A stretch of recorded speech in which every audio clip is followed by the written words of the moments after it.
for visiting the channel. Don't forget to like and subscribe and click the bell icon to be notified of future videos.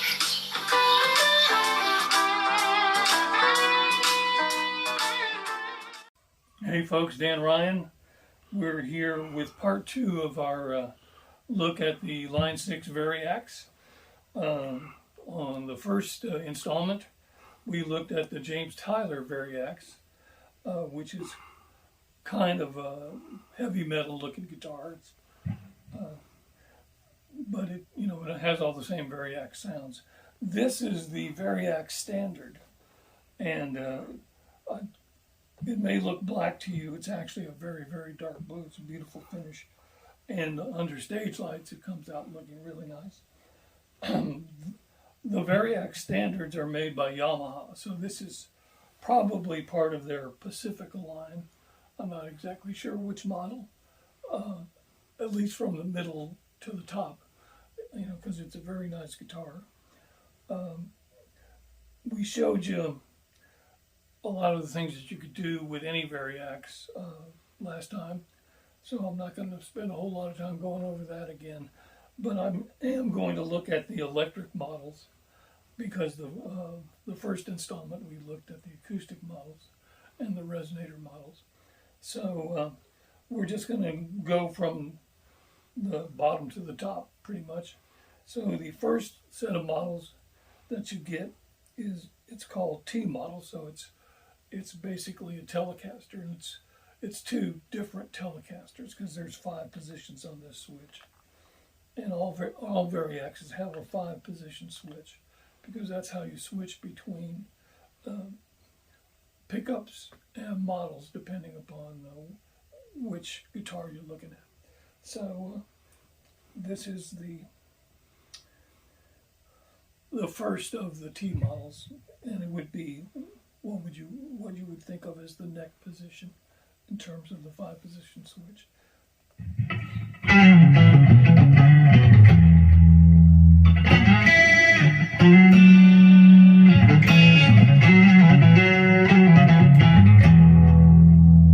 And this is the second T model.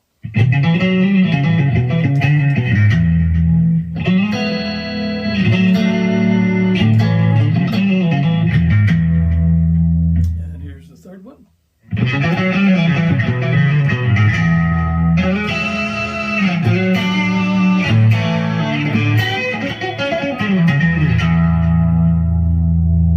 And here's the fourth one.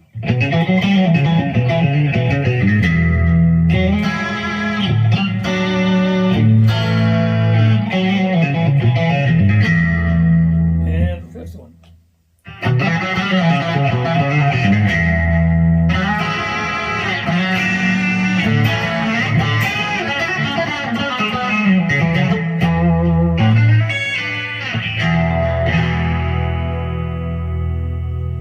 So I think you can see there's a whole lot of differentiation between those 5 different sounds. And the next selection on the knob that selects what kind of guitar you're going to play is called Spank, and that's basically a Stratocaster. So for the Spank setting, since the Stratocaster actually does have 5 different settings, this is probably just one Stratocaster. So here we are in the neck position.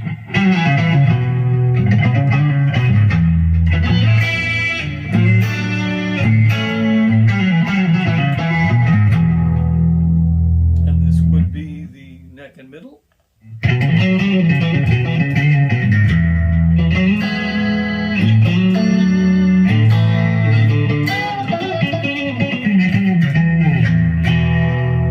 And here's the middle.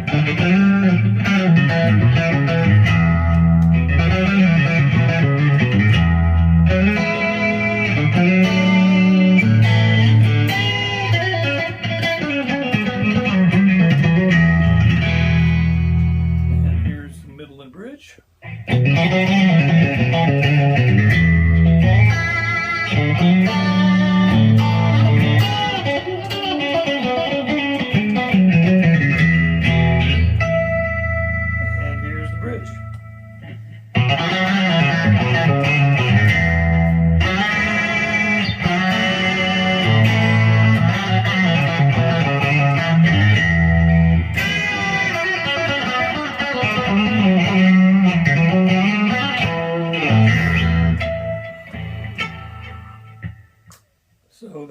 the Strat settings. The next one is Lester. So Les Pauls only have three settings. So generally when that happens, the first, third, and fifth are one guitar, and then there's a kind of a substitute guitar on the second and fourth settings. So this is going to be the neck position of one Les Paul. So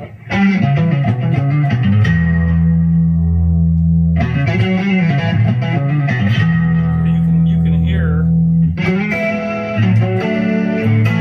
how much darker that is than the Strat or the Tele. So I mean, these are obviously some well-designed sounds. And so here's the second position. So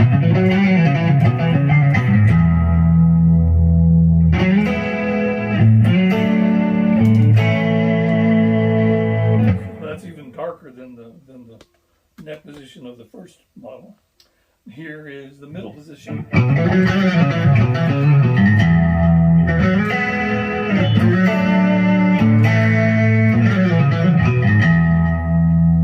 And then this would be the second model in the second position.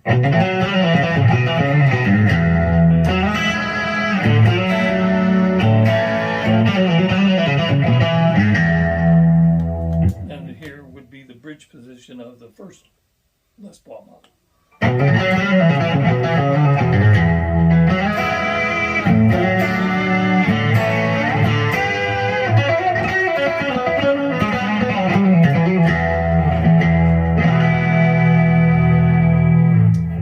So that's all the Les Pauls. This one is called Special, and I believe these. Let's see. I think a Gibson Casino is one of these, and I'm not sure of the second model, but it's another.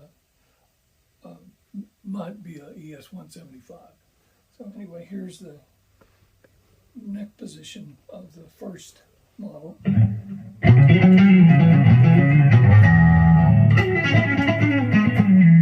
you can obviously hear how much darker that is.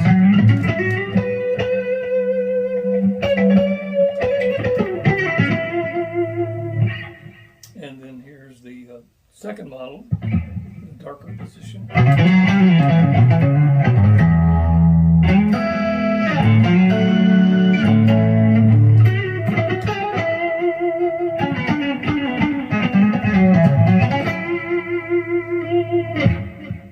And this would be the middle position of the first model.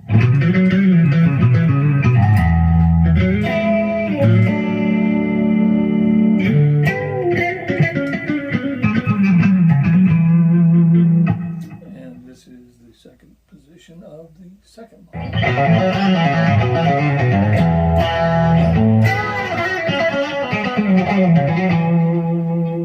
And if you want to know what the exact model, we covered it a lot on the first installment, but you can always go to Line 6 website and look up the Variax, and it'll give you a complete list of the models.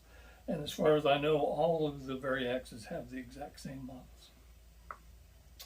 So, and this is the bridge position of the first special guitar.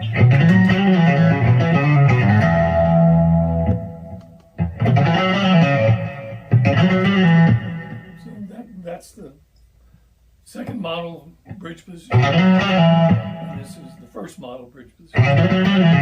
So there is an audible difference between them.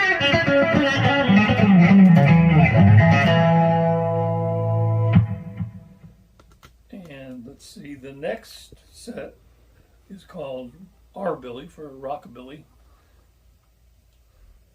So these are probably Gretsch models. So here's the first one in the neck position.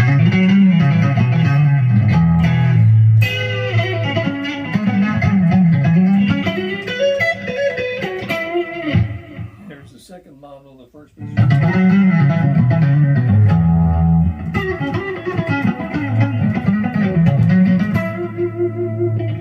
And here's the first model, middle position.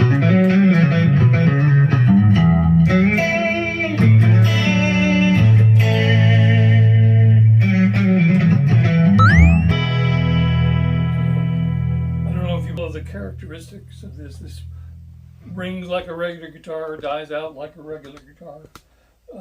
These are pretty amazing things. Sorry, everybody. I kind of actually flipped the screen and had myself on camera for a second. My bad. Okay. Hopefully y'all will survive that. And so this is the second model of a Gretsch in the second position.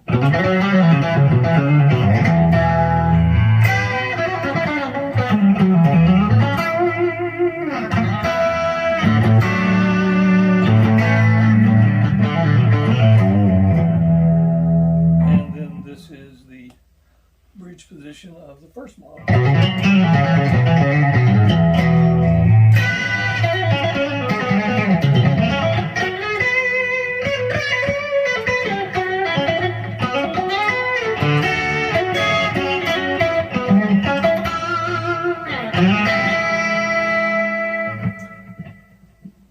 And if I had to guess, I'd say that's probably a White Falcon and maybe a Country Gentleman. But don't quote me on that. But you know, they try to get the most famous models of the kinds of guitars that they're showing you. And this one is called Chime, and these are Rickenbacker guitars. And I think there's one Rickenbacker 6-string, which is the first, third, and fifth position, and the 12-string is the second and fourth position. We'll find out. So here's the first one.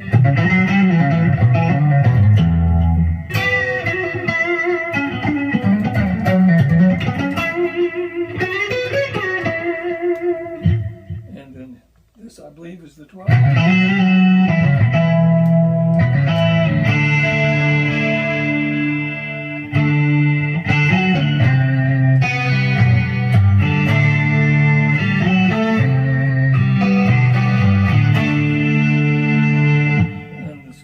Back to a 6-string. And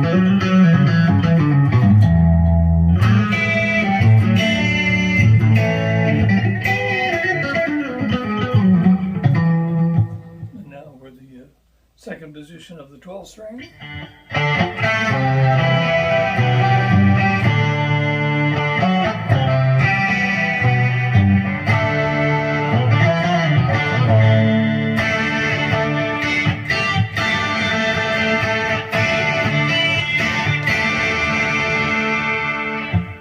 Screechy. And then this would be the bridge position of the 6-string model.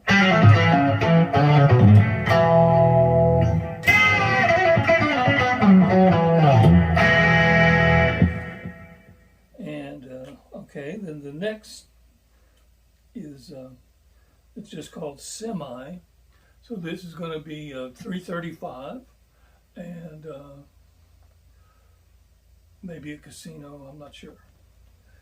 Like I said, you can look up the list online. Like I said, when there's 25 of them to memorize, my memory's not that good anymore. But here's the neck position of a 335.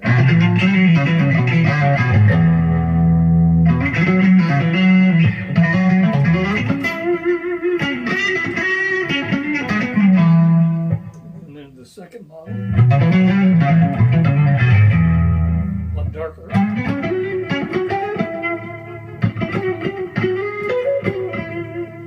And this would be the middle position of the 335.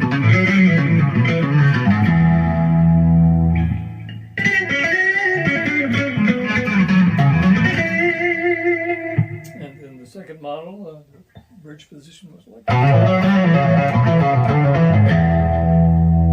And then here's the bridge position of a 335.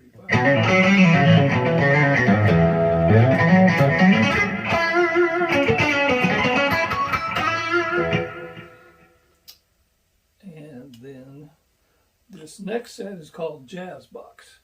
So that's going to be an L5, and I'm not sure what the other one is.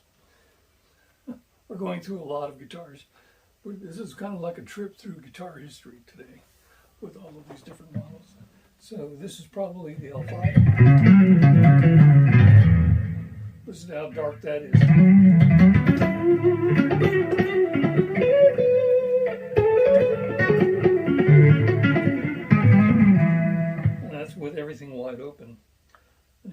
second jazz box.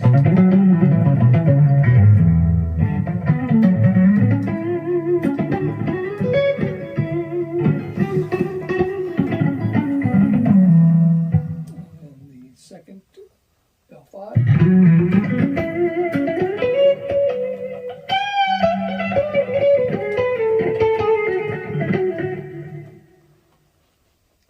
And then the second of the other model. Could be an ES-175.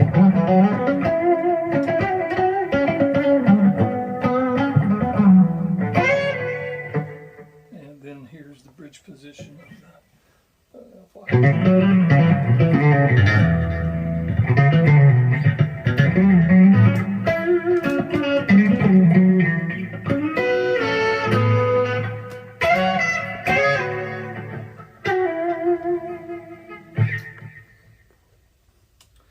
and then we're back into the acoustic models that we've already showed you last week.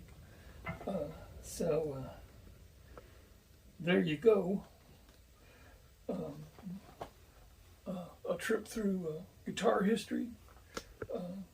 And when you look at the list of guitars that they used to make these samples, they're all vintage guitars, all from usually the 50s, sometimes maybe the 40s, and sometimes the 60s. But they're just kind of the cream of the crop of vintage guitars. So it's not exactly the same as having an L5, but on the other hand, you don't have to carry 25 guitars around with you, so that's nice. So we're going to stop for them now. all. Huh? Or pay for them all. Or pay for them. Yeah, well, the collection used to make this one thing is probably worth $500,000, easy. Well, that 60s Les Paul, or 59 Les Paul is. Yeah. So anyway, we're going to stop now and figure out a tune to play for you with this Variax. It's got basically the same controls as the JTV that I showed you. You can change the tunings with one knob. For either of them, you can set up your own tuning if you want. Like, one of the things I was a little bit surprised about is slide players a lot of times like to have basically an E tuning where you tune the whole chord guitar to just an E chord. So that way, if when you want to change chords when you're playing blues, you just basically lay the slide across and now you're playing a chord. You're playing a major chord.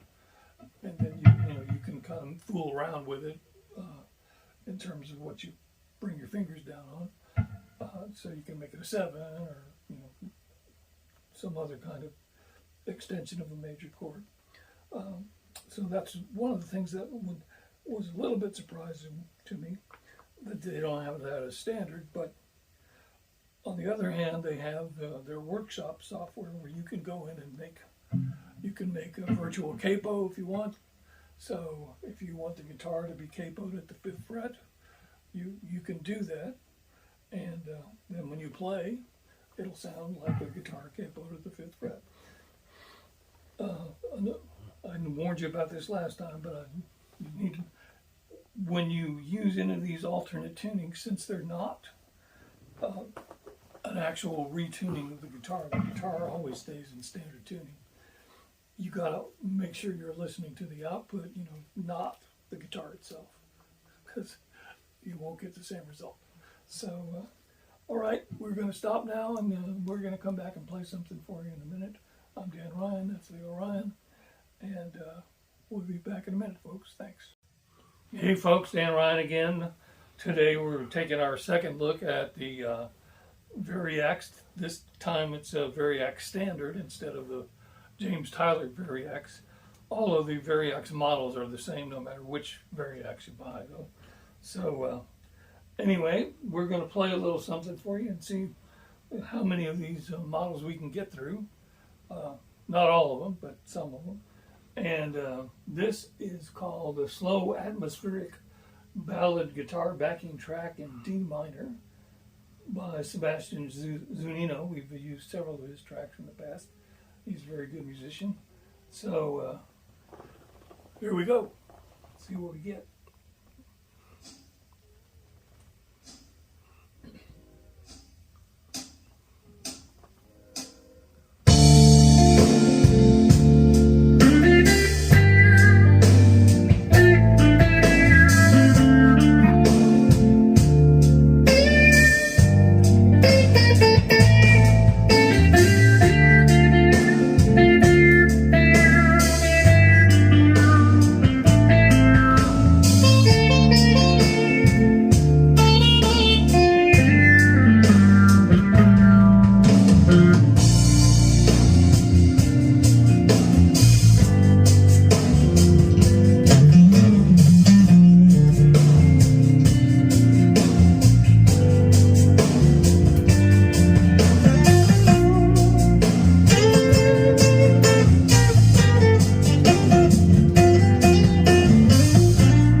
kinds of different sounds. And for a lot of like touring musicians, these are a godsend, because rather than have to try to take 10 guitars with you on the road, you can just take one of these and you can get pretty darn close to what you would have gotten if you used and set up and mic'd a bunch of different guitars and probably a bunch of different amps. So there you have it.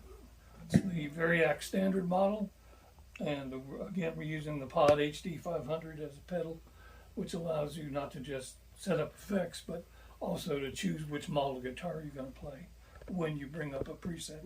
So, is that pedal absolutely necessary to play a Variax, or no, can you you? can get a regular Variax. It just has a little box, and then you can run it through your regular pedal board if that's what you want to do. Okay. But you do have to remember that every guitar model has a kind of optimal amp setting and kind of amp.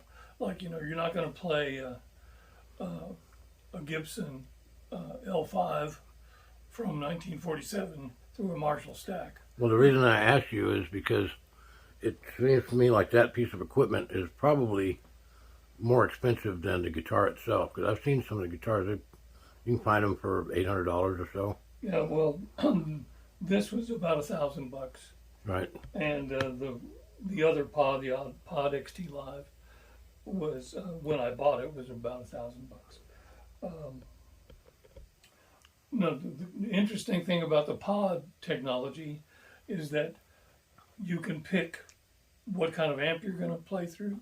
You can pick what kind of speaker cabinet you're going to play that amp through, and then you can add all the different effects that you might want all in a chain. And if you want, you can switch them around in the chain, because doing that sometimes yields different results. So, but we're getting pretty deep into the technology of the thing at this point. And if you're that interested and you really want to have a Variax or one of the Pod family of pedal boards, you're going to have to do some research on your own, because there is a certain learning curve to just being able to use them. So anyway, I'm Dan Ryan. That's Leo Ryan. We hope you'll like and subscribe and click the bell icon to be notified of our future videos. This was a pretty long one today, but when you have to go through 25 guitars at one time, that's not all that unexpected. So thanks a lot, and we'll see you next time, folks.